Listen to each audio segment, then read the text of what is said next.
आयोजक बंधु मैंने सुजोग देछन ई माटी आसिक ठिया हबार लगी एवं दुई पद कथा आपण मान को कहबार लगी आपणकर ना असुरगढ़ गढ़ प्रमाणित करुचे जे आगे जेन माने असुर माने रोहुतले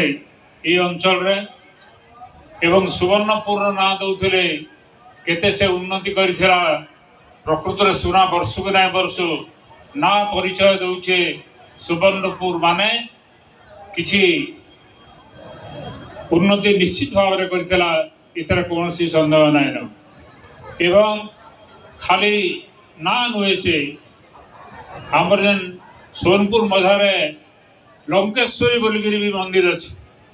तो इथु परिचय दौचे इटा गोटे अंश थिला श्रीलंकार एवं से राज्य जेते बेले अन्याय अत्याचार हला तार अधपतन हला।